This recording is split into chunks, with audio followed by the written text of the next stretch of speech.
Welcome to the On Point Podcast, a channel dedicated to helping you be the best hunter you can be. On Point is designed to help motivate and inspire you to get more out of yourself and your gear during your next hunt. If you're looking for information that will directly impact your success and help inspire you to go on new adventures, whether you're hunting with a bow or a rifle, On Point is the channel for you.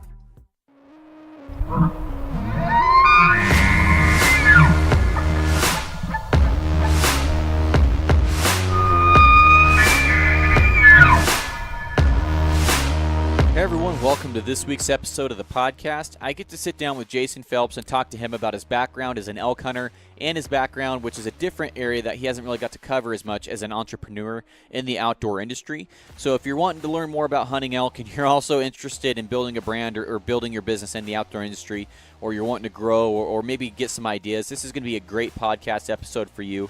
It's an area that a lot of folks haven't got to hear from Jason Phelps hardly at all, and this whole episode it was both on our minds, and so we covered it. It's not your typical Phelps episode where he talks about elk calling strategies and stuff like that.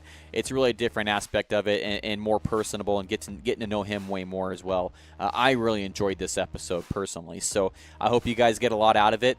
And this episode is brought to you by Onyx Maps, who just launched their Facebook page, Onyx Hunt Elite. And really excited to become part of that community and learn and grow with a lot of the folks on there. There's a lot of professional guys that are on that page sharing tips and tricks and their success stories.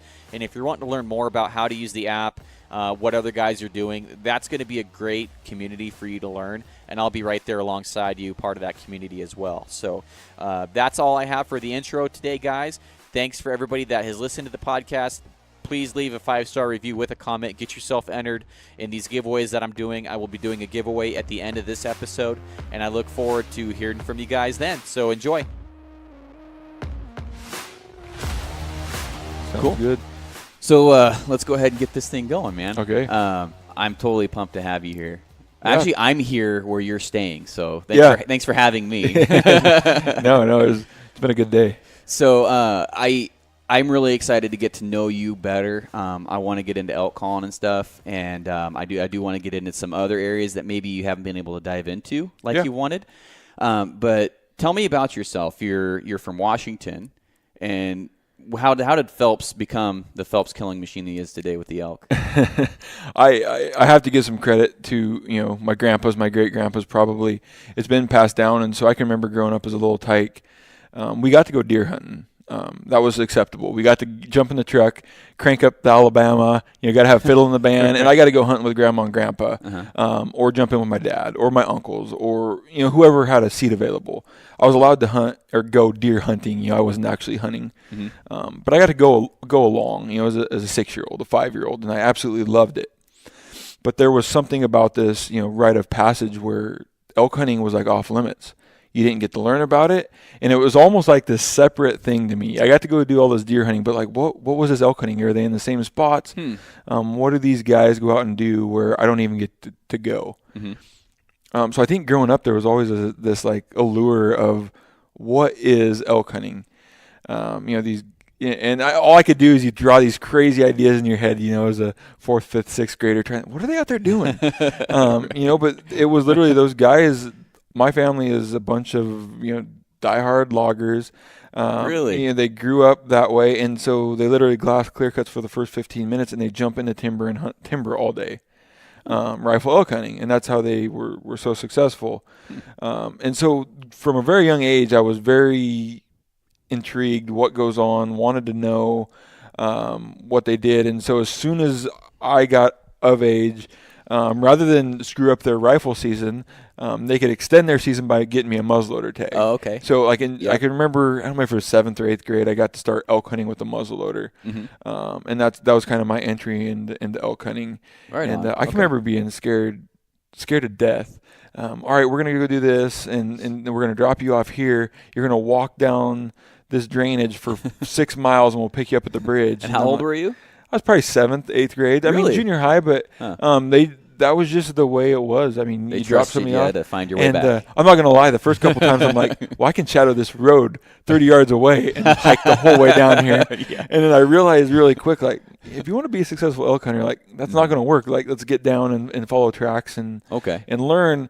And I learned really quick that if I did it right and hunted hard, I would kill my elk quicker. And so I just started, let's get in there, work a little bit harder. If the tracks go downhill where I'm not supposed to necessarily go to get to the bridge, I'm still going to go, and then I'll have to backtrack. And so I spent a lot of extra effort just, trying to do everything I could to kill elk at an early age. But I was just drawn to it. And then the archery and calling elk thing didn't really roll around until my junior year in high school. We started doing a lot more scouting. We'd found kind of a new area that was new to us and new to a lot of people. Nobody really hunted it. And it was just loaded with elk. And we were doing some scouting. I'm like, I'm going to try to call these things in. So I think I stopped by like the local Walmart or the local sporting goods store or something and grabbed a Terminator and some, some calls and some diaphragms and got pretty decent with it really quick. And that next day, I think the day after I bought that call, we went out and very first herd we seen, I called in, for our area, a really nice 5-point. I mean, to 25 yards, he comes in just bugling up a storm, peeing all over himself, just doing what bulls do. And at that point, I'm like, I was hooked. The very first bull I had a chance to call in, I called him into somewhat point blank range, and I was hooked. The next morning, I think that was a Friday night. I went out Saturday morning, called in one of the biggest Roosevelts I've still ever seen in our area. Really? To about 35, 40 yards. And so I've always been drawn to it. The learning at that time, not very many people in my area bow hunted at all. Like the history of bow hunting, there was nobody in that area. I had nobody to really learn from. And which was nice, but the same thing, nobody pressured any of the elk during bow season. So I remember that Christmas, my junior year in high school, I asked for a bow. Well, we didn't know anything. We didn't know about pro shops, any of that. So we ordered the PSE, basic PSE out of the Cabela's catalog, just a big old chunk of iron at that time. And you're still in middle school at this point? Junior in high school. Junior high school. I decided to get a bow, and I was going to try it. Cool. And so I just learned. I'm kind of a nerd, an engineer by nature, and so I analyze everything. And I learned really quick that I needed to figure out what the heck's going on this elk rut. Why do these bulls do this? How do we do this? If another bull comes near this bull, why does he do this? What his patterns are. And so I just kind of analyzed, whether I was hunting during September, the time between September and our muzzleloader season. During the muzzleloader seasons, I'd already been hunting. Our rut seems to tail off really quick. Where I hunted, and I just paid attention to everything, kept notes, why and what and how come, and I wanted answers to all those, even though I've now come to learn there's not always a set answer. But at that time, I thought I was going to find the answer, and just really dove into it head first, immersed myself into it, and then we've been still learning ever since. But a lot of my skill as far as killing elk though still came from my uncles and dads.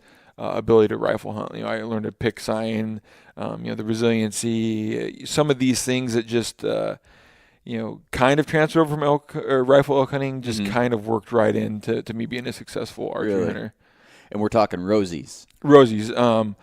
Maybe the world's smallest rosies in my backyard, but at the time before the internet or before any of that, I didn't know anything else. That was the elk I knew. I didn't know that I could drive 2 hours east and be in, big Cascade Roosevelts. I didn't know anything but, those Willapa Hills Roosevelts, and that's where I kind of cut my teeth and did. But I'm also very thankful because I got so much exposure in some of these walk-in spots that nobody hunted.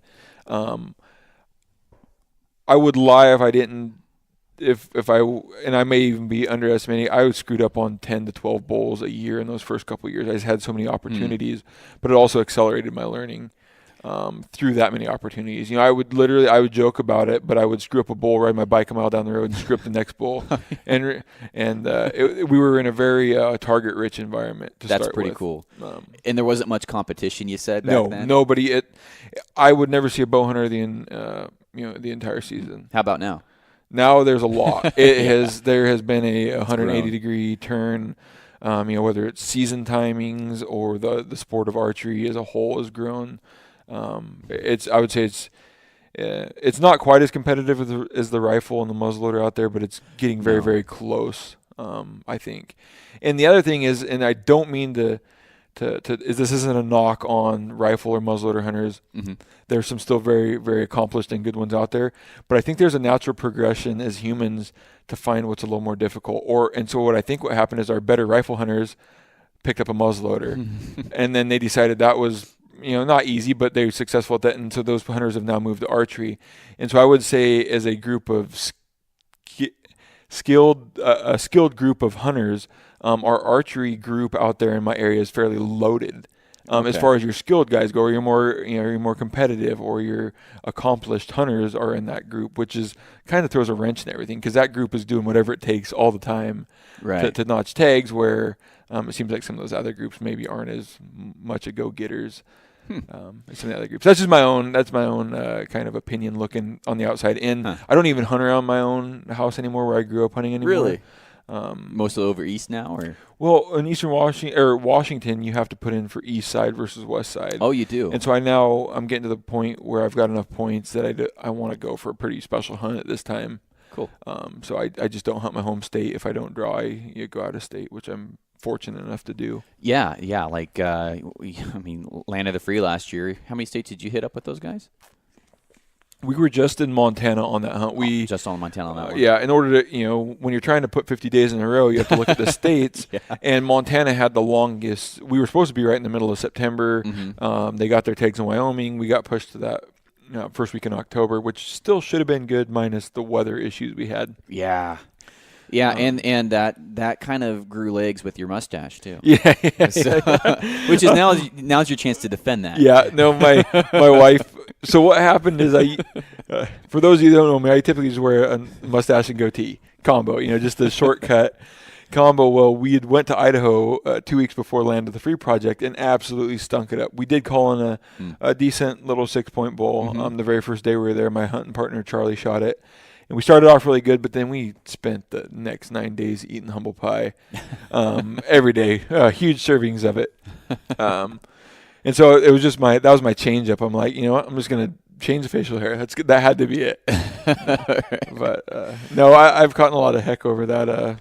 Well, I think, and so far off topic, but your meme game is strong. Like, are you the one come up with that? Well, stuff? I am. I have an office job, fortunately or unfortunately, and so I get bored, and so I just YouTube like funniest movie scenes. Okay. I don't really even look at my phone. I've got my wireless headphones on, and I'll just be working, and I'm like, whoa, that could have been used in like a hunting setting. Mm-hmm. So I rewind, like, all right, is there a bad word? I try not to, because we do have a lot of young kids that follow us, and so I try to pay attention to that. You get a lot of the Will Ferrell, the Step Brother stuff. Always has a lot of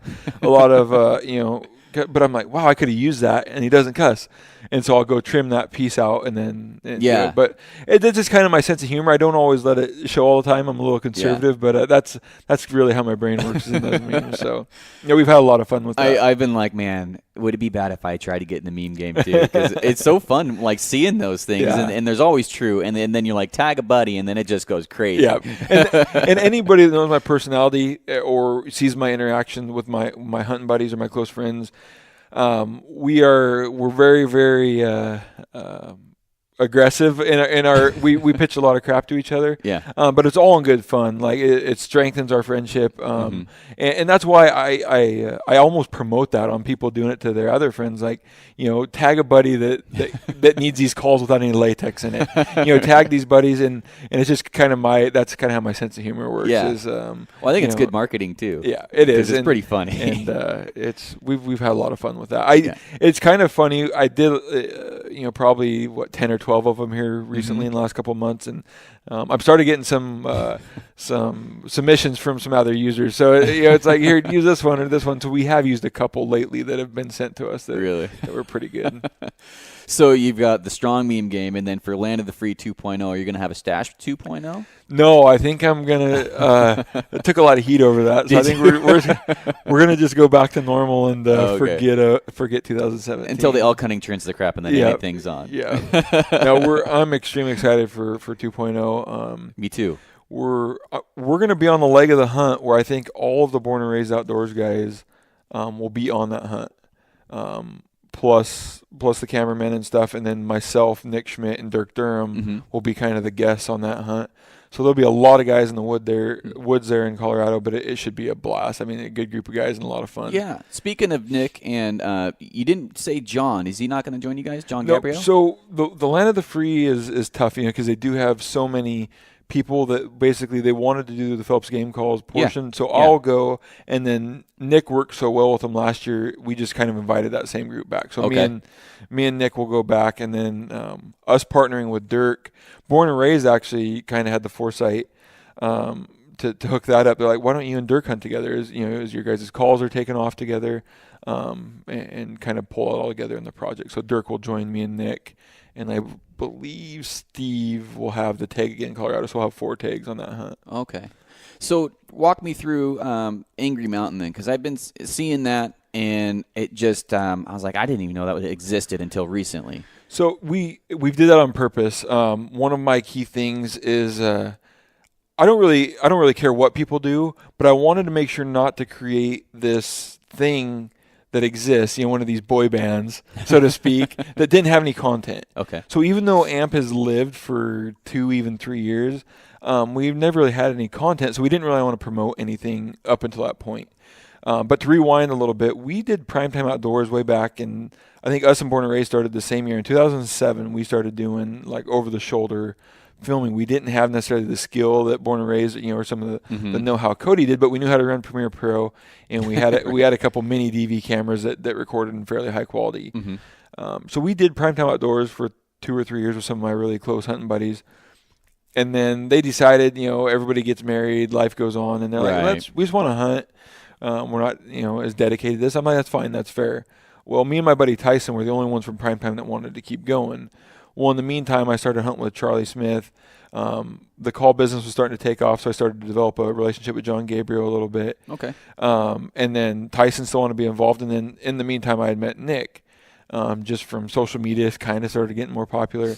And so us as a group of 6, and then Charlie's wife, Kelly, we started planning hunts together. We realized we all kind of worked together for the most part. And so we kind of, me and Tyson, and we get kind of restructured and became AMP. We AMP for Angry Mountain Productions. Right. And so we've just kind of been sitting in the weeds for a while, waiting to do something. We have 4 or 5 hunts we've filmed. We've just never decided to edit or produce, like my New Mexico bull, my Idaho bull, Kelly's bull hunt from 2014, and the blues. We have some pretty good hunts. We just never edited them. And being part of the Born and Raised Land of the Free project, and really it didn't click for us until we saw the response. And I want to be careful that it wasn't necessarily the success I was really drawn to. It was how positive of an impact the project had. Because I'll tell anybody, like, Angry Mountain Productions is not going to be like a huge revenue stream probably ever for me. I've said time and time again, I make my calls off of the hunting world, the hunting industry, whatever you want to label it. I make my money off calls.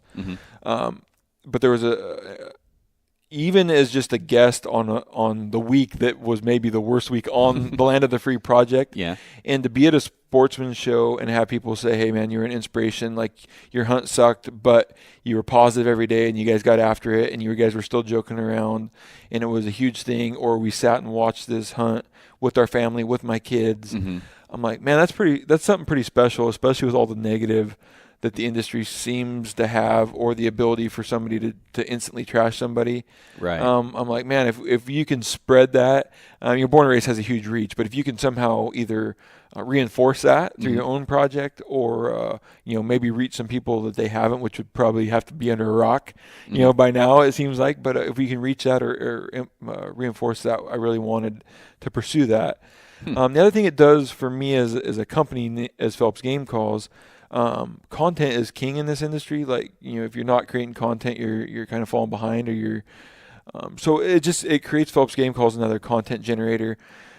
That's smart. And I've said it multiple times, personality, like people want to connect with the person. So even though Phelps Game Calls lives, I've been pretty personable. We just talked before the podcast. Yeah. How many podcasts I've been on, and been a part of, and these seminars that we put on today, the seminar schedule I have for the entire rest of the summer. I want to get out and shake hands and let people know who I am and let people know, like, that I'm just like you guys. Right. I still buy my tags over the counter. We still do everything the same, and just give people my time. People want to know that you're a good guy and they want your time. So this is like a content generator. Let people see my personality a little bit more in the light of me being able to joke and being out in the woods. Yeah. And then I think we have a chance to do something pretty special. That's pretty cool. So I want to take you back for a second, and so I'll admit I thought AMP was for amplify. Yeah. So I learned something right there. But how did the Phelps game calls even become a thing? How long has that even been around? So we've been doing it since my son was born in 2008, and so I started early 2009. Mm-hmm. And it kind of spurred out of some frustrations and some of the stuff I was using at that time. Even though there were some great calls out of there, I thought I could build the better mousetrap or do things a little more consistent. Okay. And it's been a grind. I mean, some people ask, you've been around. I can't believe how fast you grew. You've been here for 2 years and you're already here. Like, no, I've been here for 9 years grinding, and you see the fruit of my labor the last 2 or 3 years. And so if I had, you didn't really ask for this, but if I had some advice to give, yeah, go ahead. We get all kinds of questions, and I think a lot of people refer to me as this, a little mini success story, or all these guys come and they want this Insta fame or Insta money or everything to be quick. And it truly was a grind. And I think if I didn't fall in love with the journey and the portion of building this thing, like, I was so wrapped up in, let's build the foundation. You think of somebody building a house, let's build this foundation strong enough that when we put the next layer up, it won't get knocked down. Mm-hmm. And when we build that next layer, it won't get knocked down, which in my opinion, it takes some slow growth. And I've learned when times have grown fast, I have to make some rash decisions, and something that may not be as calculated at times from a financial standpoint. And now we've just I'm not afraid to say no anymore either. Like, let's just grow this thing organically, grow it at a pace that's comfortable, where I've seen so many companies just come, not make it, and go. They're either chasing the wrong things. Right. So I fell in love with the journey, and really, I don't know if it's a cliche thing to say or the wrong thing to say or something that 99% of people won't be able to grasp, is that now that I look towards the future, and we have business plans, we have goals and everything that I want to accomplish, and you write that goal down, or I update my business plan, yearly, and where I want to go next, and what are new, and there's almost a little bit of sadness. And like this year, my elk call line is getting pretty close to finished, or buttoned up for a little bit. Mm-hmm. It's a pretty complete line of elk calls. Right. And to not have something on that list that was elk call related, because that's really my passion, and we're developing the entire line. But to not have something like a big project, there's a few little pieces that are, in 2018 year we want to do this, and to not put a big elk call project or a piece or a development and design portion, I'm like, man, there's a little bit of sadness that comes through there, because I was so into the journey that I want to keep pursuing that. And some of our focus is switched. We want to fill in the predator call line, the deer call line, oh really, the waterfowl line. So we've got calls in the works for all of that in the works. So we'll fill in all of that portion. But Phelps game calls, we grinded along for a long time. We knew the whole time we were building the old school flat diaphragms. Right. We were always kind of fighting the uphill battle.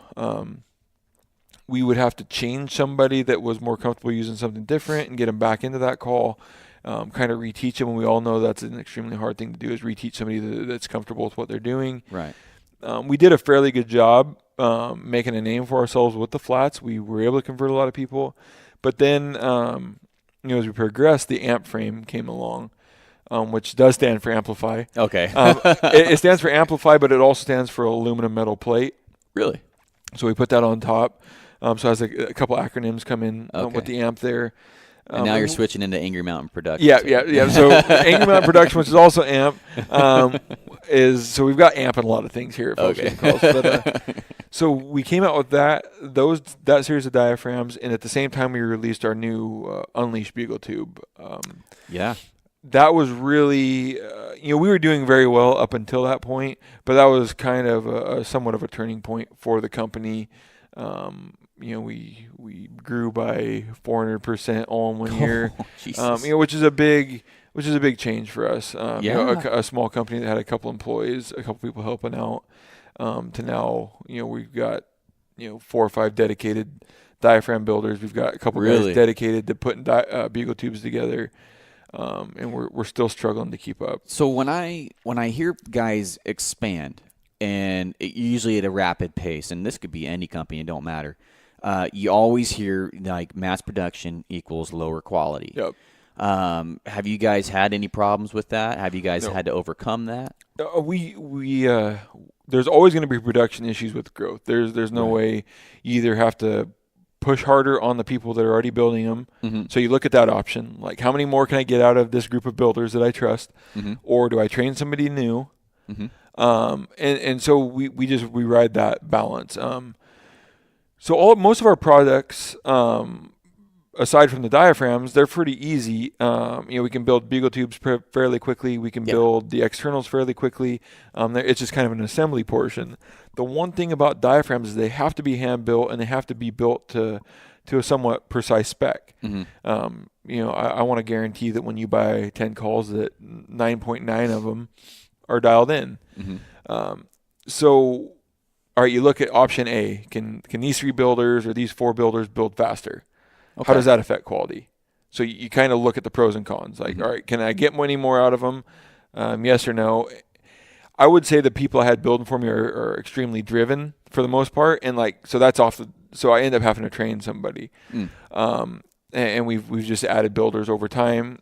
One thing we've did with some of our better builders is they build just the frame and latex, and then we have somebody else tape the calls, so she can be as efficient as she can at building just the frame, which is the consistency part, and then somebody else tapes them. Okay, that makes sense. The other thing with the amp diaphragm, we went through 17 revisions before we were finalized on the amp diaphragm, and somewhere in revision 16 through 17, those last 2, we realized, and I won't say exactly what the change was, but we made a slight change, and I didn't think it was going to matter.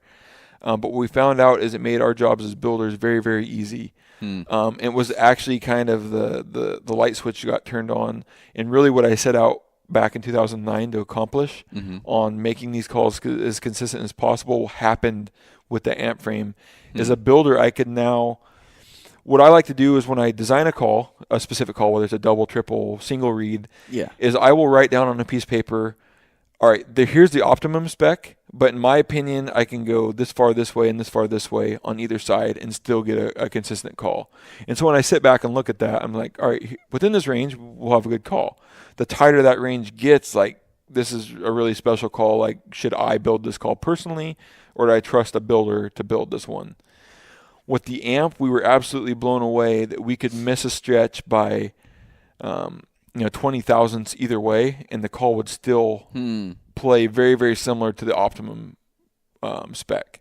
And so as a builder, it gave me extreme confidence that, like I said, the 9.9 out of 10 or 99 out of 100 calls are going to work every time, and the user will tell no difference. We've accomplished that a little bit through our design on the diaphragm. That's pretty cool. And I will say, and not just to make this a Phelps promotion episode or anything, but I will say, like, as soon as they came out, I bought one. I'm a gear junkie, you know that. I bought, a few, and then usually it takes me, 10, 15 minutes to figure out the call and how hard I can blow or can't blow. But the first time I put in, I think it was the gray one, or it was one of the gray or black ones. Yep. And then just immediately it was like, wow, this is super easy. Like, I gave one to my buddy. I'm like, you have no excuse not to learn how to call, pal. Yep. You're calling for me this year. That is, and I've been more excited about, the guys that are good callers already, no matter what brand they use. Like, all right, you'll be fine with them. Yeah. But I get more satisfaction out of the guys that message me or I talk to at these, things like today where we're in a big group of people. I don't maybe know everybody. Like, hey, struggled a lot, with this brand, or I've never been able to use any diaphragm good. I picked up your black, and it was just so easy, right? All of a sudden, I could call, and I'm like, we're doing something a little bit different when you get reports like that. And that I'm still go back to that. Like you hear guys here complain about consistency on, maybe, and I'm not one to necessarily talk bad about any brands, but brand X or X, Y, or Z, they would get a couple they liked, and then a couple that they couldn't even make a sound, bought at the same shop on the same day. Yep. And I pride myself that every call you get out of ours should be close. I looked the other day, we're well under a 0.5% warranty on, for the life of our calls. Our returns are minimum. I mean, and that brings me to another area, like your customer service. Because I talked to you one time, I sent you a picture. I was like, "Is this the way it should be?" And you're like, "No, what's your address?" I was like, "Why?" He's like, "I'm gonna send you a new one." I'm like, "Oh, dude, cool." Yeah. Like I didn't even ask. I was like, I just asked a question. Like, no, I'm gonna send you a new one. Don't worry about it. And that's just even my wife and my mom struggle with it. They're my main customer service. They're my two full-time employees out in the shop all the time. And we had a guy the other day, and I hope he doesn't listen, or hope I'm not making fun of him. It was just I kind of took some humor out of it. Is he sent us this email? He bought our calls from Elk 101 and ordered them, but he couldn't remember which one went bad. Like he had a list of 4 or 5 diaphragms, and I'm like, "Well, which one do you want us to replace?" He's like, "I can't remember which one's bad." I'm like, "Well, just pick one then, and we'll send it back." And that's I want to make sure that everybody's happy with us. And I think companies that run their warranties or their customer service based on being scared of what somebody might say about them are doing it wrong. I will, if somebody tells me they bought a call at Lucky Shot, they're a 60-year-old man and it will never be on the internet. So really I have no risk. Like this guy cannot trash me. I can tell him to go fly a kite and go buy another call if he wants one. Right. But my mentality is I don't want his interaction with our company or his outlook on our company to be degraded. And so I'll replace anybody's call for the fact that that's more important to me. Everybody else is worried about, bad reviews or this or that. I'm truly worried about like the trust in the name and in the brand.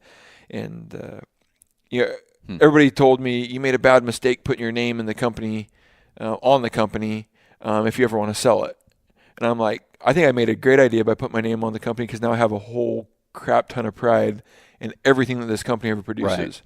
So you can take it for what you want. You can call me a bad businessman or whatever, but at this point, like right now, I've got extreme pride in everything we do. My name's on everything. So I just kind of gave a little speech, probably 20 minutes ago about chasing fame being the wrong way. Well, when I was a 25-year-old starting this company, there was a little bit in the back of my mind that I wanted not only to develop Phelps game calls, but as Primetime Outdoors was taking off, I wanted to develop Jason Phelps as a personality. Okay. And so that a little bit of that rode into it too. Like if I can develop Phelps game calls and Jason Phelps side by side, I can feed back and forth. So that a little bit of that went into it. But well, with my situation, it's a little bit different because I'm kind of being that personality. Like I don't have a product. Yeah. My product is this education. So I mean, the bro guy said, "Yeah, go ahead, do that, dude." I'm like, "Yeah." It's just, I think it's just getting out of that comfort zone is really what it is, and being able to put yourself out there. Yep. And I don't ever want to come off as not genuine, and I think I do a pretty good job of that. And seeing you and the way that you conduct yourself online, like there's another. I know you guys are gonna know who I'm talking about, but there's another company that does not conduct themselves online, and they're an elk call company. Worth a darn. Like they will trash talk their own customers. It's like, what are you freaking doing? Yep. And I don't know, man. Like I just had to ask you there because I'm in the same boat as you now. Like I have my name on my own logo and stuff, and you seem like a really humble guy too. No, and there's so many little. I try not to get hung up on those little things, but it may not be little at this point. I names, think it is. It was one of those things where I'll make the decision, move on. Some people can call me, narcissistic because my name goes on my shirts. That's what I was worried about for me. A little bit. I mean, my excuses or my responses, I logotized whatever that word would be, my name. So Phelps logo is actually recognized now versus Yeah. versus my name versus and so I guess I just went with it and didn't put a whole lot of thought into it. And I thinking now how my brain works and thinking about that and perception from the industry. Mm-hmm. I'm like, well, maybe I shouldn't with my name, but it took off, and I think that ship's already sailed, so I'm going to kind of be stuck with it. Yeah. But another thing we did with, you work with John Gabriel, he actually questioned my idea a little bit on AMP. And I'm like, Gabriel, I'm confident enough in this design before anybody ever had it in their hand. I can co-brand, and AMP will become associated with Phelps. So kind of, we put AMP on the tape, we put AMP on the packaging by Phelps. And so it's just kind of an offshoot. And it kind of, in my opinion, I thought I would be able to grow like some brand awareness. Like, all right, not only do they say AMP, but then they say Phelps. So our name gets mentioned twice in the conversation. And just little strategies like that. I don't know if they worked or not. But I think AMP, when somebody talks about an AMP diaphragm, they know exactly who makes it. Yeah, I think you succeeded there, and I'm looking at your hat right there with like the airwaves coming out of it and stuff. I'm like, and that if I even see that on a call, like I don't have to read it. Like if I see that, or if I even see the amps, I know right immediately. It's like almost having two brands in one. Yep. And so just from like listening to you talk here, do you have any business experience? Because it seems like you're really on top of it and savvy to me. I don't. I think my skill just comes with being able to put myself in the consumer's shoes. Really? Like I have this weird, like, I don't know if anybody can do it, and this might be the corniest segment you ever record, but it's almost like out of body. Like I can just flip myself around. All right, now how does this look if I was on the other side of this conversation?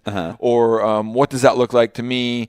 Like I just said, is that narcissistic if I flip myself on the other side of Instagram and this guy posts this picture of this or of talks about this? How does that look and how does that relate? What will the masses say? I'm already thinking of my counters to somebody that says something.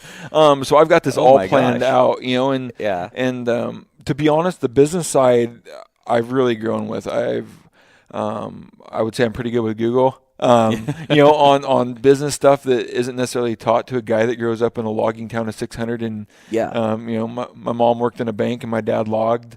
We not a lot of business experience, so I just I've learned on the fly. I would say my skill is more in understanding people and the marketing side. And then on the backside, I may look like a decent businessman or sound like one, but I've had to learn a lot at a really fast pace. Well, it's just like listening to you here. It's like AMP turned into three different things. It was Amplify, Angry Mountain Productions, and then it was what was the third one? Aluminum metal plate. Aluminum metal plate. I'm like, holy crap, this guy thinks ahead. Yeah, I'm one of. For those that don't know, I'm an engineer by trade, and I have a very, very hard time turning my brain off. I always joke with my wife, like, I think until the point, like, I fall asleep. Oh, like, really? I'll be sitting in bed and like, wow, why didn't I think of that, before? It just comes to me, and, I could be walking somewhere, and, like, some people might just walk from point A to B. I'm like, well, I got time to think between here and here. And so I just let my mind wander. In the gym, where most people are thinking about breathing or I'll be on the stepper mill, like barely can't catch my breath, heart beating, out of my head, and come up with some of my greatest ideas or like strategies, like, oh, that'd be a cool Instagram post or a cool giveaway. And so that's just, I would say that marketing and just always thinking and never settling. Hopefully I never settle and get complacent. That's another thing, is like always trying to be cutting edge. I look for resources outside of the hunting industry. What's cool and trending in this market or that market, and pull some some ideas from that. And so I think right now that love with the journey and not wanting to ever go backwards. You always hear talk about companies on fire, or you're rolling right now, strike while the iron's hot. And I'm like, I don't ever want the iron to get cool. I don't ever want to go backwards. And I'm so motivated right now, that I'm dead set on progressing that. So being at this point where you grew 400% one year from starting your company, let's just take somebody even like me, or somebody that's wanting to start their own product. How would you start that journey and give advice for somebody that's looking to do that? And you already have touched on a little bit. It's intent. It's being long-term focused. It's not a sprint. How would you start somebody on that path? have a good idea, have a good plan laid out. What's your product or service that you're going to offer? How do you want to do it? And give it time. We've already touched on this again, but there is built-in amount of time for these things to succeed. There have been some instant overnight successes, but I would say be cautious, be patient, and then invest in that long run. That long term. Don't. It's not going to be instant. Don't spend all your money right off the bat. Kind of fill the market out, and have a plan on who you're gonna. Who are going to be. Who are going to be your influencers? Who are you going to join with? Who are you going to partner with? Because it's very hard, I believe, in this industry to do it on your own. You need to have some influencers. Maybe get a hold of them early.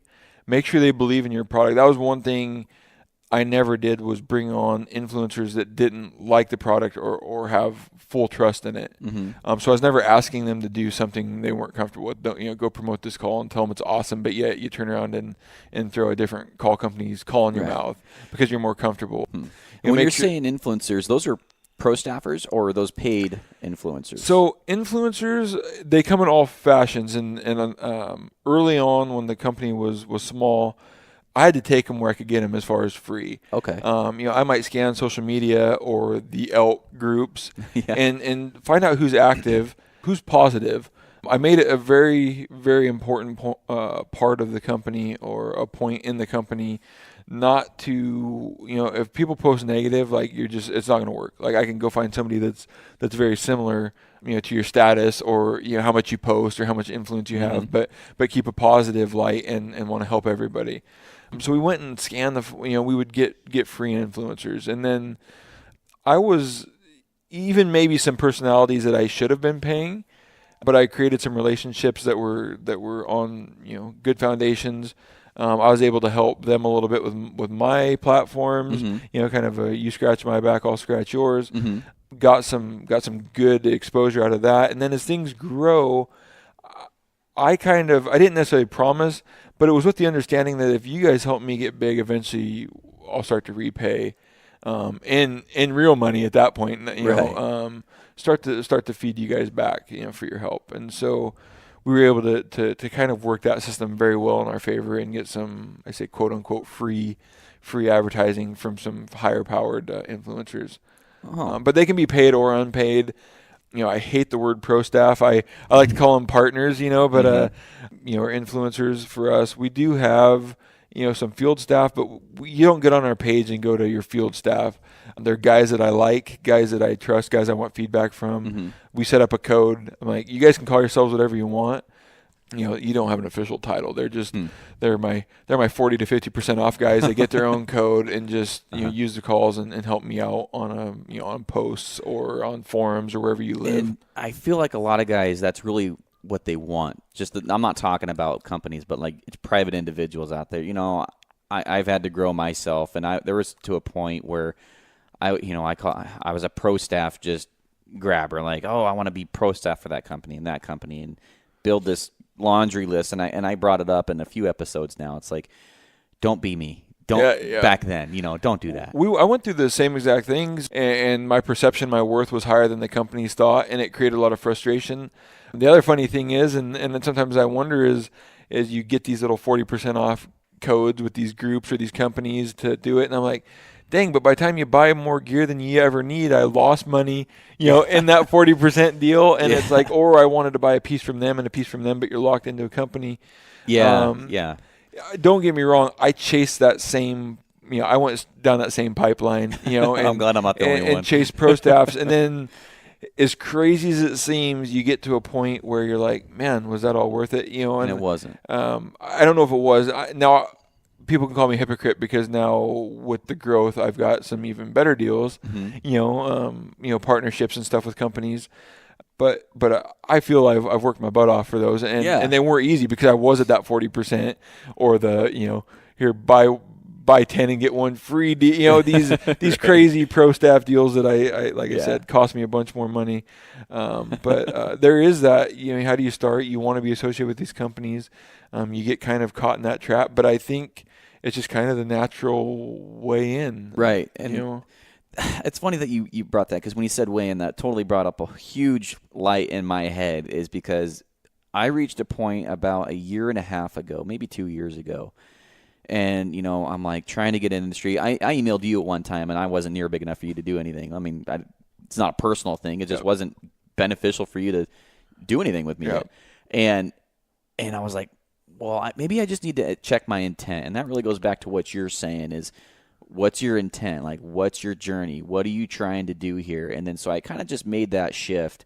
And since I made that shift from actually approaching companies now, and I'm not even that big, guys, but now I'm getting companies like, hey, will you shoot our broadhead for this? I'm like, no, I can't. I'm a gear guy. I do gear reviews. Do you mind if I shoot this broadhead? Yeah, we do. Well, that's not going to work, guys. Yeah. But I guess my point is really just transferring that intent to being somebody that's just going to go out there and do the right things and just really try and build themselves first. Because I've always heard if you want to grow on the outside, you really have to grow on the inside first. Yep. And I don't know, that's just something I've been really been thinking about lately is that whole area in pro staffing and influencing, and there's even a few companies that I'm not really that I'm partnered with, but I'm not really happy with the relationship because it's just a one-way street. And when I partner with somebody, I want it's a two-way street. Yep. I just feel like there's a lot of companies out there that are offering pro staffs, and there's a lot of guys that have malicious intents that just want to have another pro staff company on their Facebook page. Yep. And I would really discourage that for the guys that are private individuals. But for companies that are still small and still wanting to get those influencers out there, at what point are you giving away too much? And at what point should you start thinking about that? It really, I mean, there's some business models on what your percentage, if we're talking about paying or discounts and stuff. Yeah. So, at discounts, so it's really easy, the typical multipliers, for game calls or for most items in the industry are, 20% in the cost of the product, 40% profit for me, 40% profit for, a bow shop. Okay. If I sell it directly on the website, I have 20% cost, 80% goes into my pocket. Yeah. So I know I can sell calls at 40% off and make the same as I do when I sell it to a bow shop. So I'm not really out anything. Now that's kind of a trade secret. Everybody always wonders why people get 40% off stuff. Well, it's because that's the cost that most people, or approximate cost that the shops or the stores buy it from. I see. So a company still makes money, decent money at that level. Which is frustrating also to some, people that sell the gear, like, well, anybody can go to them and get on a field staff and they'll give it to them because it's 40% off. Right. And then they don't get to make the full profit on their end because it's basically a trade of 40%. We're getting into the point where, we're maybe starting to pay some of our influencers.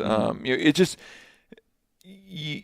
we get approached, 50, 60 times a week for sponsorships. And if you're listening to this, do not take this as me shooting you down. It's more of the develop yourself personally. Yeah. I've got a pretty good gut feel. I'm good at gut checking everybody that sends me these messages. Yeah.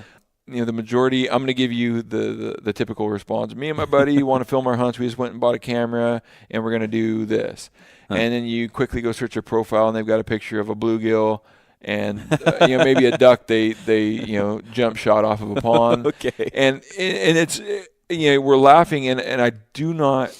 I'm extremely careful that anybody that hunts is on our side. Yes. And so I never want to put them down, but at the same time, I don't got the energy or effort to maybe sit and tell these guys what to do every time. Okay. So I'll use your podcast as the platform for that. Okay.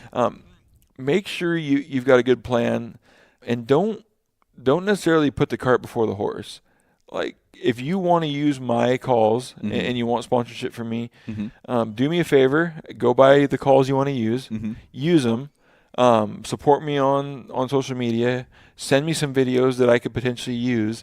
And that right there is going to have 200 times the impact as your Instagram message that I know you sent the same one to the other 10 call companies out there. at the same exact time, just trying to get somebody. Right. You use the calls, and that's a lot of times I'm like, well, when you get those, like, what calls do you use already? Well, but we want to use just yours.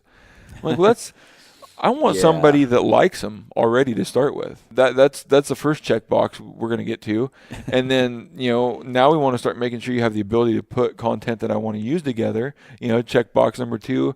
And so I've got some things, and, I would say we get 5 or 6 approaches that I'm like, all right, these are pretty legit. I either know of them, or I can quickly check they've got some skill, and you want to use those. Even there's a lot of research. I mean, anybody that I want to touch or use, or be associated with, research is going to have to be involved. How do they talk to people? How do they respond to people?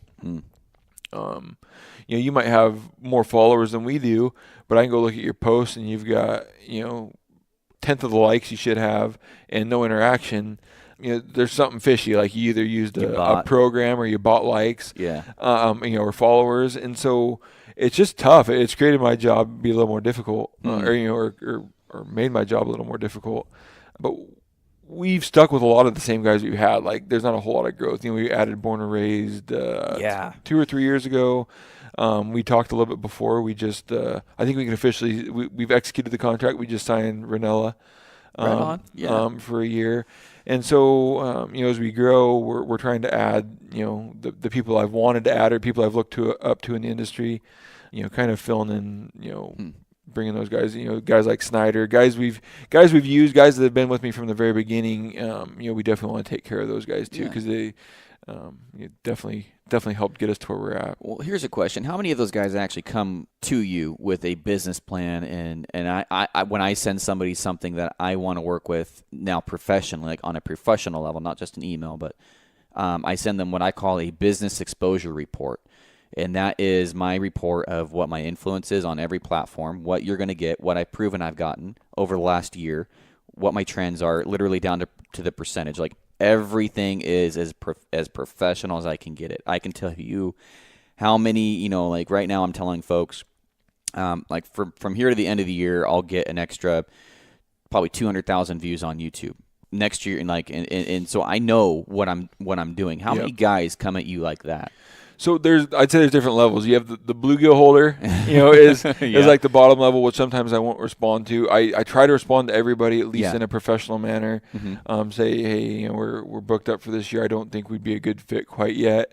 Tell them to get some calls and use them. And then you kind of get in this next mid level, which the way I tell if they're serious or not right off the bat is I'll say, what's your quote unquote media kit? And a lot of times I'll shake those guys right there because they don't understand what a media kit, and I'll even explain it. I honestly don't know what a media kit is. So a media kit basically says just what you just said. Basically, your business exposure. Oh, okay. Here's our influence. Here's the channels we're on. Right. Here's how many views we get. Here's this and that. So basically, and it kind of gives me a description of your project. Are you going to be doing a film project? Is it is it a podcast project? Kind of gives me a rundown of what the project is, and then I can look at that. But I lose probably 90% more because they will never provide me a media kit. And so I'd say that medium group that now starts to give me a media kit, that 10% that's left, then we can start to talk to that group and kind of see what their ask is, or if money needs to be exchanged. We got that group. There are some personal people that do a really good job for me without ever being asked. I just start to see, all right, this person tagged me again and they're getting pretty good reviews, or people ask questions and they responded to them very, they sounded educated. They were in a positive manner. Like I'll reach out to those people and say, hey, would you kind of that field staff, like you can call it whatever you want, but I'm willing for the great work you're doing, be able to give you calls 40% off. That's cool. And so people like that. So I either approach them or, I would say when we start to get up to the level where people start getting paid, we start to weed them out through media kits and make sure we're on board with them. That's a good area to get in. So and you've been on both sides of the fence here, right? Yep. So at what point would somebody, and I'm asking for myself because I'm going through this, guys, and I'm sure a lot of folks listening to this would like to hear, at what point would you say, okay, discounts aren't enough, I'm doing too much, now I need to start seeing money? It really boils down to the person's assessment of their self-worth, I guess, or their project self-worth, the project's worth. When you say project, that's just something that they're working on currently? Or I'd say project or / what their videos or like what their intent for the year is. So I kind of think that is their project. Whether you're going to just release, 3 or 4 films that you got, whether it's a Land of the Free project, is your project to get into the Full Draw Film Tour? That's a goal of mine here soon. So there's certain goals that everybody carries. Is it going to be social media based platform? Is it going to be Carbon TV, Pursuit Channel? We kind of get the whole gamut. Really. So I kind of look at what's your project, what's your exposure, and try to evaluate that. Yeah. When I talked to the Born and Raised guys about this in a private conversation, they're like, Trent was like, "You have how many?" I was like, "This many." He's like, "And you're not making anything?" I'm like, "No." He's like, Jesus. I was like, I don't know. Like, and for me, asking somebody else for money is it's really uncomfortable. It is. It gets really uncomfortable. We're talking about AMP. We're set up to do something pretty cool this year. Finally make a go at it. And it's not only uncomfortable, but for me, it became very uncomfortable because you start to leverage some of your good relationships in the industry. So you talk to them, and try to get them on board. You've used their product. They've got trust in you. But it kind of comes back to that Jason Phelps versus Phelps Game Calls versus AMP. Yeah. Even though it was a Phelps Game Calls contact, I'm kind of rolling it into AMP. But now what really worries me is, and I've told the guys and gal many times, like, there's a lot riding on my shoulders right now. I've leveraged these guys. There's money involved. They're paying for cameramen and post editing. They've got some legitimate skin in the game. But what that relates to is a lot of pressure for us to produce.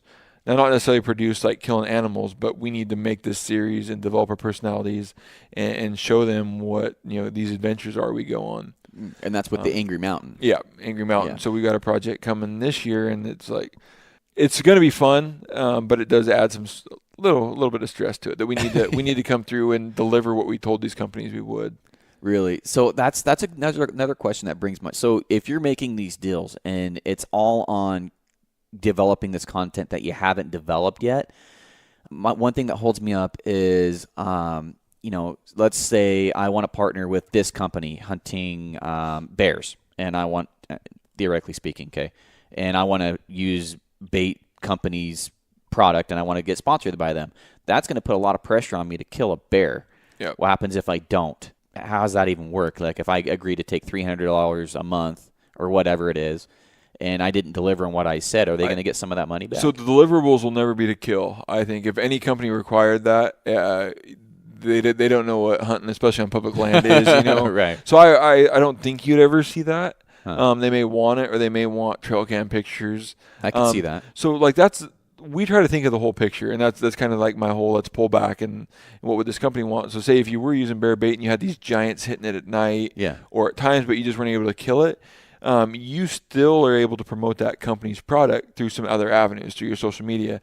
And that's one thing that we were able to do very, very well is myself, Nick Schmidt, John Gabriel, Charlie, all have pretty decent personal platforms on Instagram and Facebook, a good following. A lot of people know who we are. So even if an Angry Mountain is finally Angry Mountain Productions Instagram starting to grow, Facebook's been a little bit slower. It seems like Facebook seems like you better have built it back in 2010 or it's a struggle now. But right. So we've got that platform growing. But what we've told everybody is, if nothing else, you'll get Phelps Game Calls is 48,500. My 48,500, and Nick 17,000.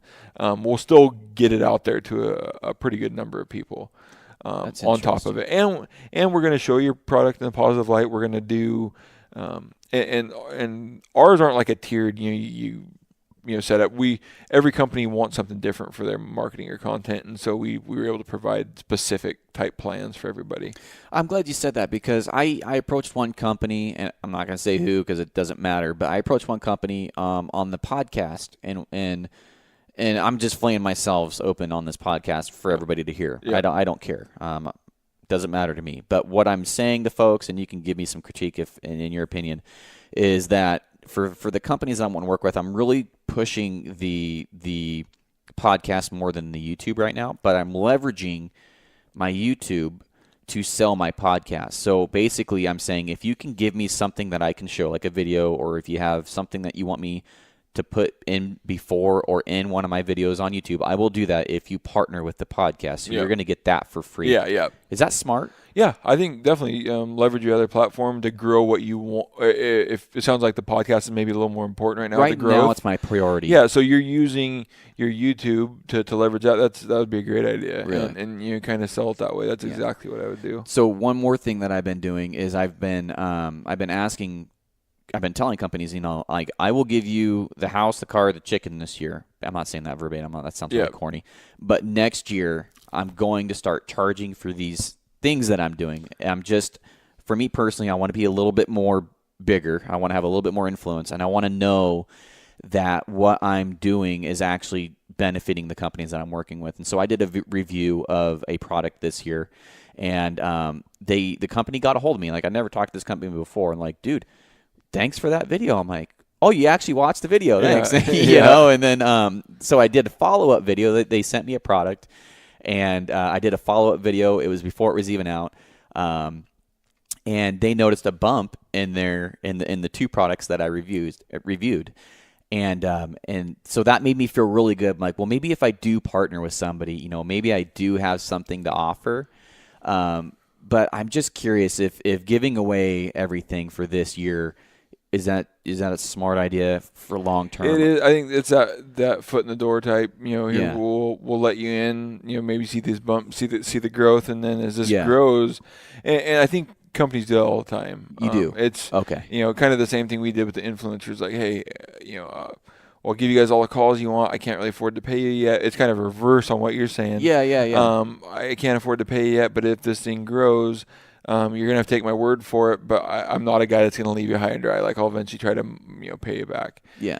So it is. I mean, all these creative ideas are stuff that, that you're coming up with, or, I'll give you the YouTube space for free if you, all of that is the same stuff that goes through my head. Like, how can I leverage this without spending a bunch of money? Yeah, and that's my thing, and you're gonna make fun of me here after I tell you this, but so I had the booth at the Hoodoo Shoe, right? And then I had my shirts laid out on the booth, and I had 3 shirts that I came out with, and then I had periodically throughout the shoot, I had guys come up and like, dude, I like that shirt, can I buy it? I'm like, what I said to him is like, you ever seen the 40-Year-Old Virgin? And they're like, yeah, where are you going with this? I'm like, that girl that has the eBay store where if you like something you see in the store, you can't buy it in the store? And I'm like, that's me right now. I don't have any product. You have to go online to get it. Yeah. And then so it's just, that's just where I'm at, I guess. Yeah. But no, it's tough. I mean, all this growth, and a lot of us carry other jobs, and trying to grow this without breaking yourself. I think it's tough, and we talked a little bit before about like no invest. I don't know if it was you or who I was talking to. But to grow this thing with no investors, it was. We all know that buying in quantity it reduce your cost, but at the point when I started, like, well, I could only buy 100 pieces of latex of this kind and 100 of that kind to build my calls, and then now we're to the point where we order 40,000 pieces of latex without batting an eye in one order. Really? And so it's one of those things. Selling shirts, or you're having some place print them and drop ship them versus keeping inventory. Right. That's what I'm doing. It's like it's all that growth. That's what makes that growth so tough. For getting to the next level is that where I kind of went to the you have to buy 144 shirt minimum, and then you just cross your fingers and pray that you bought them in the right size categories. But it's like, dang, you can either do it your way and maybe pay 2 times as much for a shirt, or you buy 144. But it is that growth, and I went through the same thing. Like, trying to grow, I can't order as much, but that means I pay more of a premium. But as you grow and you can order more, then it gets cheaper, and so it's almost like that double-edged sword. Yeah, it is, and but you can't jump up to the big quantity until you're rolling in more. So yeah, it's something I think all companies probably fight, unless there's a somebody brings in a big investment somewhere along the way. But you did it all on your own. I did.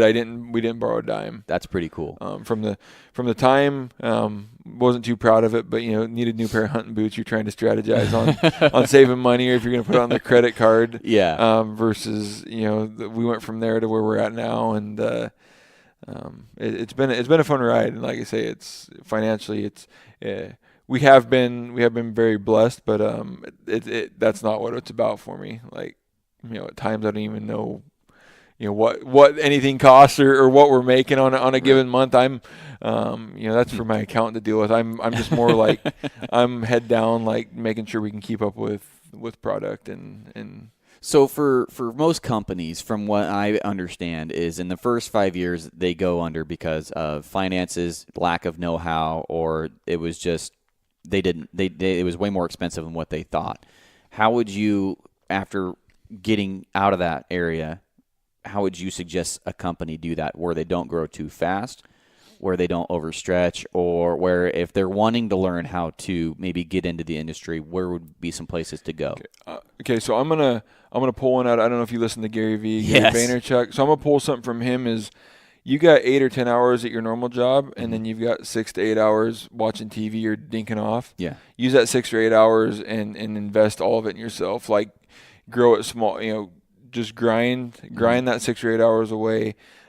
Keep your normal job so you have a steady income. You can pay your bills. I'm not necessarily as extreme as Gary Vee because I feel like, hey, I don't want to necessarily go under, and I'm so dang conservative. I'm not going to lose my money. Right. But what he does say I can take away from is you got 16 hours in the day. You can be working, use it all.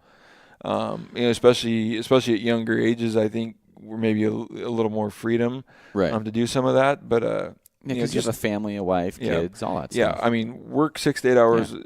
Yeah. You can sit there and spend 4 hours in front of the TV, or now we all have these phones in front of us. I mean, to me, that's a work platform. At some point, I can be doing networking. I can be developing product. I can be building calls. I can be developing something or working my butt off towards that goal. So you can do it without breaking yourself, because no matter what, your bills don't grow. You're still making the same money because you're still working, but yet you can start to develop that dream or that idea or that concept on the side. And if it fails, who cares? You're invested whatever little bit of money you put into it, but you're still able to pay your bills because you're still going to work every day. So that was the really where I was fortunate, is that we didn't need any money out of the company. So if we did have a couple of years of reinvesting all of it and breaking even, it didn't matter to us. That's really interesting. So to get the podcast going and everything, I mean, it was probably $1,200 worth of gear, and I don't expect to make a dime for the first probably 2 years. Yep. I mean, that's fine by me. Long term, I don't even care, and it's really cheap to do content. It's way quicker than YouTube because I don't have to edit videos. I'm editing audio, which editing all those videos makes you really good at editing audio. Yep. Somewhere I was wanting to go with that is, it was your 16-hour days. So I feel like a lot of folks are going to think, like, when they become their own boss, they're going to make their own hours. But a lot of businesses actually run the person, it seems like. Yep. And this business really ends up being a 600-pound gorilla that they have a tough time dancing with. How have you managed to just keep that together without actually having to invest too much time away from family and stuff? It hasn't been easy, and I don't know if I've did the best job at it. I mean, you saw me at Hoodoo, and that was like my kids' weekend because I had been gone the 5 weekends before that. It's not easy, and one of the jokes we always say is I'm the only idiot that works 120 hours a week to prevent working 40 hours a week. Oh, really? Because you're trying to get away from a 40-hour-a-week job, but I end up working 120. It's like, well, this is kind of backwards from what my original intentions were. Right. But it truly is a labor of love. Like, if you can't handle, like, if it's work for you still, it's going to be very, very difficult to invest that time after 40. Your normal 40. It truly is something I enjoy.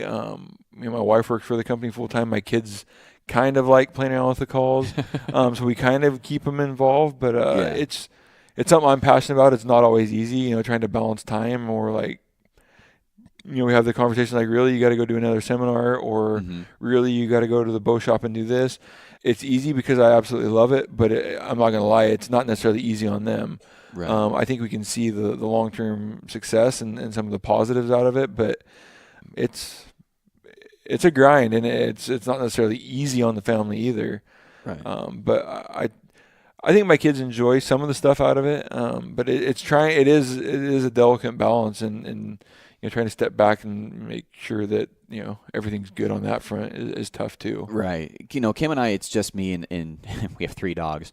And so I'm, like I called her before we started the podcast. I'm like, no, it's going to be a late night for me, babe. And I may be home 1:30. I don't know. And she's like, thank you. Basically she texted me like, thank you for following your dreams. Thank you for doing this. Yeah. And it was just like, man, that right there is so cool. It means a lot. So I feel like if you're in a situation where if you have a spouse, having one that is definitely supportive would probably make it easier.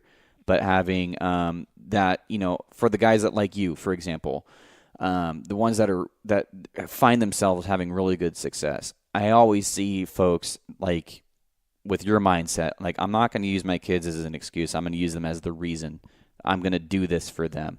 And like I see it all the time with loggers. You're from a logging family. A lot of them are, they last name timber services or last name cutting. And they're working all these hours and they're doing it for their kids to hand them something down. So, I mean, I have a lot of respect for guys that can do the work and just really build their dreams all in one thing. So I think that's really cool. Yeah. You don't see that all the time. Yeah. And I think this is a really good area to go over because for guys that are wanting to get into the business, whether they're single, whether they're getting married, whether they have family with kids, I think they really need to realize the amount of work that it takes. Because I'm up, I work a full-time job. I'm salary, which I think, I joke around it's Latin for work more, get paid the same. Yeah. And so I do that job, and I try and be good. They deserve. They pay my mortgage, my bills. Allow me to go on a few hunts a year. They deserve my best. And then but I've always heard if you're going to build, your bills are paid from 9 to 5.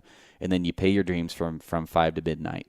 And then there's a lot of nights, guys, where I'm up until 1:30 in the morning, and then till Kim calls me, says, "Hey, you coming to bed?" Yes, ma'am. Yeah, no, it's with Sonia starting. She started working for us full time on February. I gave her. I had to hire somebody anyway, so why not hire my wife and tell her to, no more 50-minute drives to work and 50-minute drives home. But she's been a lifesaver. But even her, like now.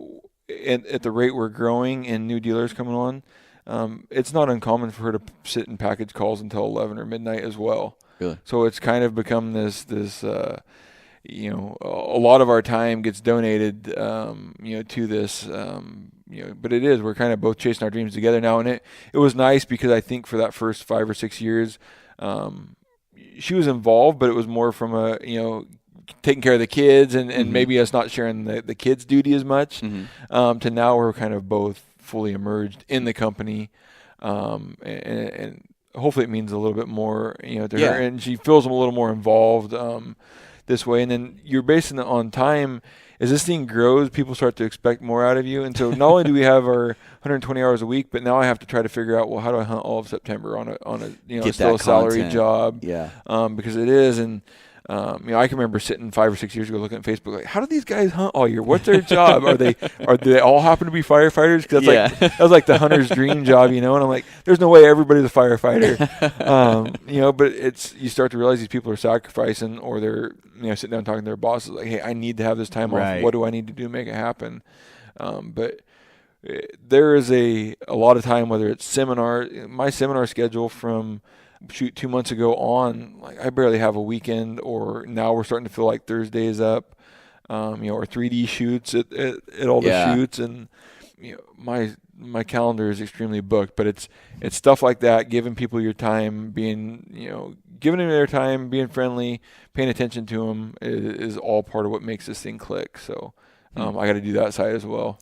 So we've gone over what it takes to get to where you're at now, right? From pretty much from start to, I'm not going to say finish because I'm sure you've got some big things coming. Yeah, hopefully. What are some things? Did you ever? Because I've wrote some things down that if it's going to cost me this, I'm not going to do it. Did you ever do anything like that, or what's some things that?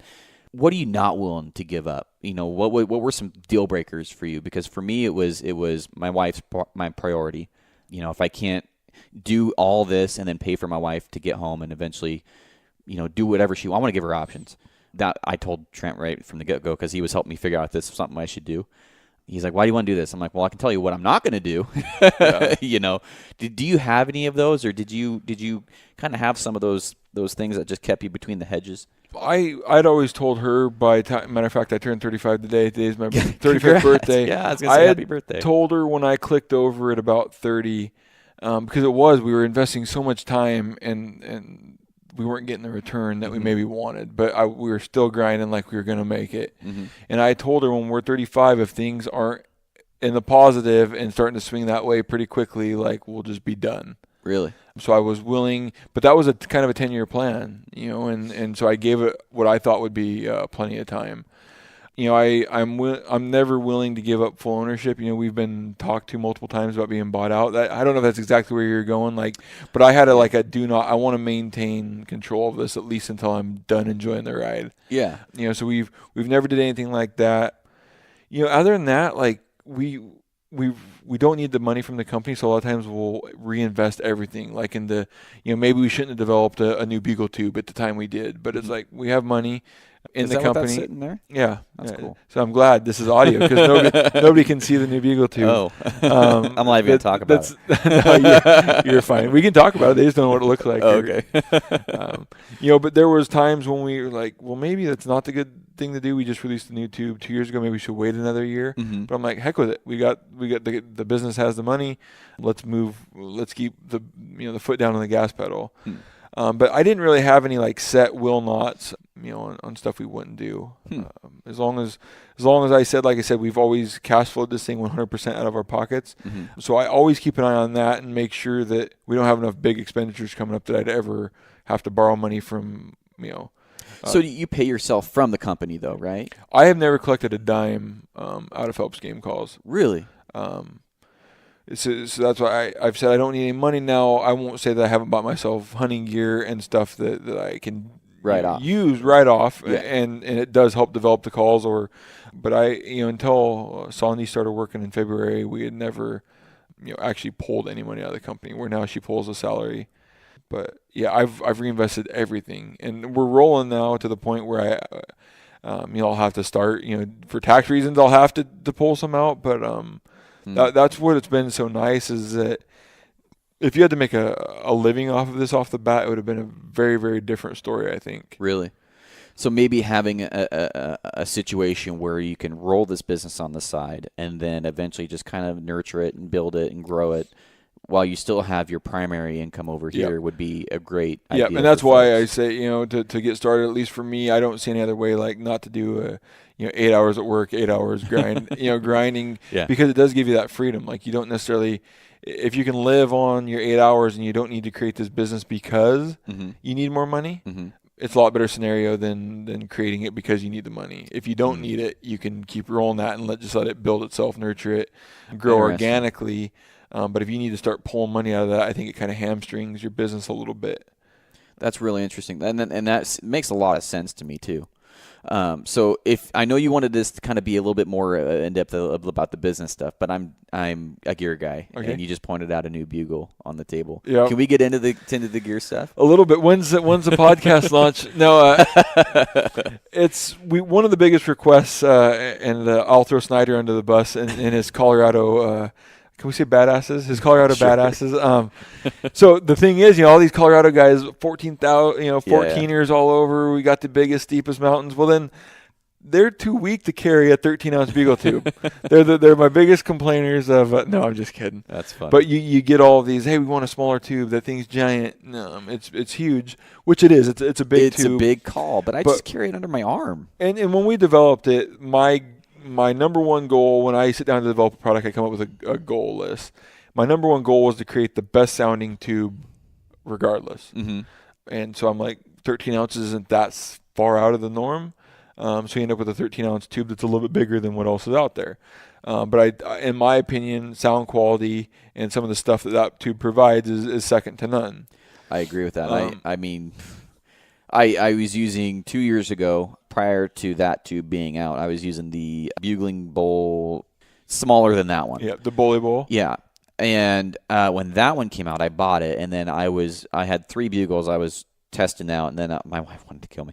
I was just, bugling and then bugle, just bugling. And then it was insane. I would almost hurt my own ears with that thing. And then I'm like, Especially for rosies, that right there in itself, being able to project yourself to get through that dense vegetation, holy crap, that for me would be a game changer. And then being able to reach farther out into the canyons over in eastern Oregon, or being able to just project myself right there. I don't even have that. I don't even know where it went. But the Unleashed tube, that one is the one that goes in my pack now. Yep. So then we developed this little 6-ounce guy. It's only 6 ounces, 17 inches long. So you go from 13 to 6. Huh. The barrel will fit inside of an Nalgene or a normal water bottle pocket. Oh, that's smart. And then we're not gonna offer a lanyard, but what we're gonna tell people to do is they can take just a little stick of like string with a clip on it, or a bungee or whatever, and then when it's right in your pack on a long hike in, it won't bounce around, and then probably just go back to handheld mode. But the nice thing about this tube is everything we've been getting out of it and all the testing we've been doing, it's probably 90% of that big tube. You're going to lose a little bit of depth on your finish, when you try to thump off a call or add some bass. Okay, that's to say bass. Okay. Maybe 90% of the volume, but other than that, this little teeny tube does a very, very good job at keeping up with the big guy for most everything else. Really? And for a runner gunner, a running and gunning type setup or a style of hunting, it's more of a pack bugle. It's going to be tough to compete with this little guy. Huh. And that's my thing. I don't know whether it's just me, I just want to be the loudest guy out in the wood. I want to project. That thing will project. Yeah, pretty dang good. Like it won't be quite as good as the Unleashed, but it will be right there close. And so since no one can see it, it's strikingly similar to like a fish bat that we have in the boat. It's about the same size. If you know what a fish bat is, it's one that you knock a fish out with. And it has, would you call them like these little ridges or corrugations that create a bunch of. I'm not a guy to get gimmicky, so I'm not going to call them anything special. But it basically creates 6 separate chambers in or 5 separate chambers in the big bell of the tube. So what that does is it disrupts that airflow and basically. That is light, and it has that lip on the end, like your we want to. Yeah, and so when we prototyped them, we ended up with 3 different outlet or exhaust hole diameters, and then we ended up with the smallest one because it created the right amount of back pressure, so that you weren't just blowing right through it. Really. So that overcupped end is an important part.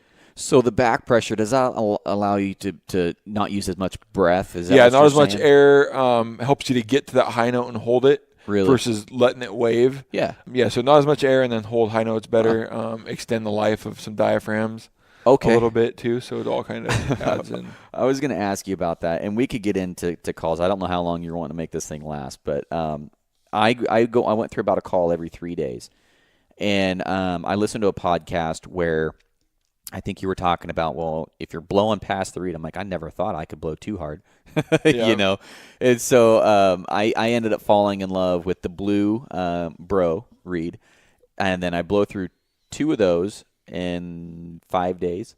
I was just blowing I don't know how long a reed lasts you, but I mean, and then I switched to the green one, the bright green one, which isn't, I don't think, a bro one. No, that was ours. And man, that one was probably we called in a bunch of bulls with the blue one. We killed one with the blue one, and then when it was my turn, I switched to the green one. Man, that thing was really loud. Yeah, and so like the green call uses a 4,000th piece of latex, where the blue bro uses actually a piece of prophylactic that's like under 25 thousandths, and so you're dealing with a piece of latex that's almost twice as thick on the green. Okay. So just by nature, it shouldn't blow out as quick. Okay. The other thing is, practicing with them, in my opinion, I could sit and practice with the same call for 3 months, even with my huge set of lungs and the way I call. But I get out in the woods, and 2 or 3 days is about normal. Okay. I always tell everybody you can't have as much fun for $250 a day anywhere else. So, that's true. But it is, people are like, I got to buy 3 or 4 calls for a hunt. I'm like, yeah. Ideally, I would. I wouldn't.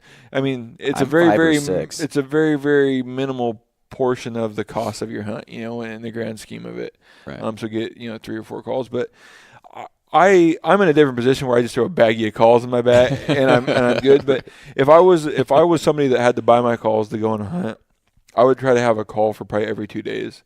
Really?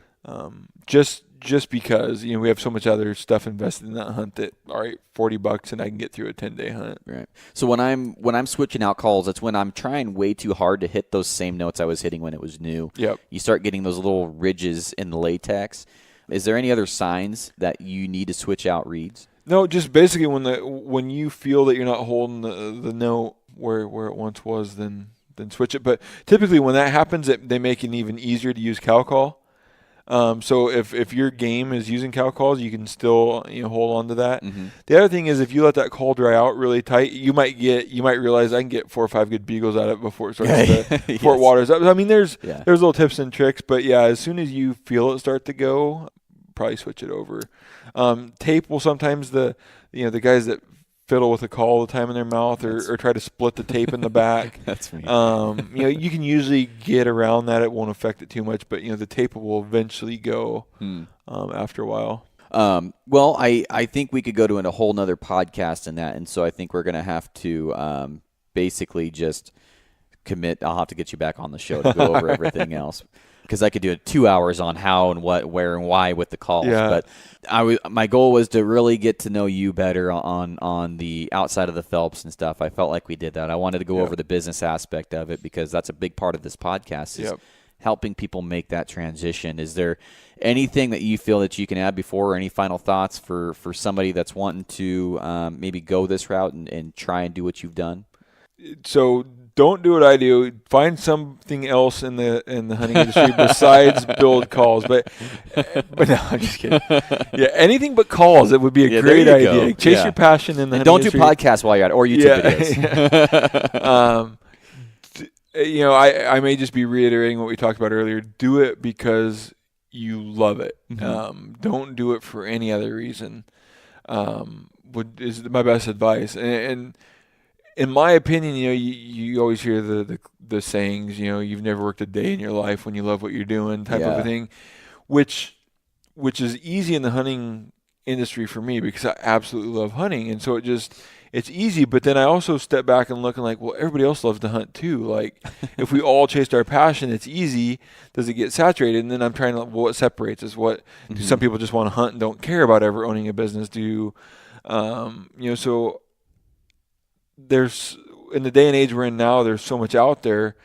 Be unique, find something that truly is different, or something you can be passionate about. If it's a product, it better be unique and it better work well. You better have a lot of testing in it.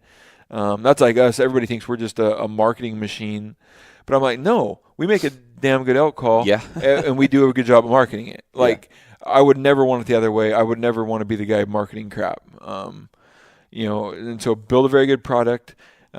You better either figure out how to market this thing using social media, find the right influencers, or take some classes on how to market in today's day and age. YouTube would have all that for anybody for free. Yeah. I mean, be good at, like I said, I'm really good at Google. And so a lot of stuff, if I don't know, I'm pretty crafty at finding it. So do your research, figure out the best way to market this, market your product. And be willing to either spend money, or go backwards, or be able to float the company alongside, because there's no way about it. In order to build this foundation to get this thing rolling, it's going to require some upfront costs somewhere. I think that's some really good advice, and I'm going to have to listen to this podcast a couple times just to soak it all in. So, but thank you, man. I've been wanting to meet you since probably 2 years ago, since the elk nuggets with the gritty. I was telling you about that earlier. But so I'm definitely going to be hitting you up here for an encore episode. We'll dive into the elk calls and the elk calling, but this was both on our hearts, and we were both really interested in talking about this. So that's what this episode's about. Yep. So it's something that's nice to get a little bit of a different question set that doesn't have to do, well, when I hear this bull beagle, then which seems to kind of be my standard podcast. But I can sit and talk about elk 100 times in a row and be fine with it. So it doesn't.